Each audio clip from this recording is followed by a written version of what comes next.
Hi friends, అందరూ ఎలా ఉన్నారు? Welcome back to my channel Begum vlogs. So ఈరోజైతే నేను స్వీట్ కార్న్ ఫ్రై అయితే చేయబోతున్నాను. ఫస్ట్గా కార్న్ని బాయిల్ అయితే చేసేసుకోవాలి. బాయిల్ చేసుకున్న కార్న్ని ఇలా టూత్పిక్లో అయితే గుచ్చుకోవాలన్నమాట. నేను ఒక టూత్పిక్లో 7 to 8 కార్న్స్ని అయితే గుచ్చుకొని ఉంచుకుంటున్నాను.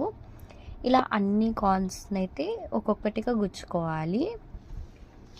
గుచ్చుకున్న కార్న్స్ని ఒక బౌల్లో తీసుకొని కొంచెం కొంచెంగా కార్న్ఫ్లోర్ అయితే యాడ్ చేసుకోవాలి. దీనివల్ల ఏంటంటే క్రిస్పీగా అవుతాయి అన్నమాట కార్న్ఫ్లోర్ యాడ్ చేసుకుంటే.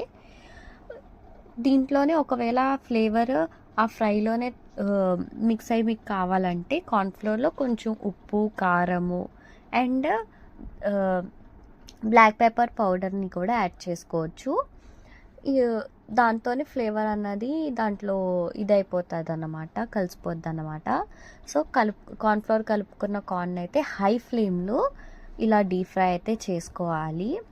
దీంట్లో కొంచెం నోట్ చేసుకునే పాయింట్ ఏంటంటే కార్న్ ఆల్మోస్ట్ ఫ్రై అయిపోయినప్పుడు బ్లాస్ట్ అవుతాయి అన్నమాట కార్న్స్ కొన్ని. సో అది చూసుకొని ఫ్రై చేసుకోవాలి. ఫ్రై చేసుకున్న కార్న్స్లో కొంచెం ఉప్పు, కొంచెం కారం, కావాలంటే పెరి పెరి మసాలా కూడా యాడ్ చేసుకోవచ్చు. అంతే, స్వీట్ కార్న్ ఫ్రై అయితే రెడీ అయిపోద్ది.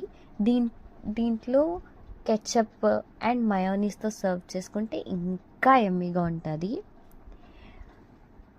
తప్పకుండా ట్రై చేయండి. ఇంకా మీకు ఎలా నచ్చిందో ఈ వీడియో అయితే కమెంట్ చేయండి. Thanks for watching.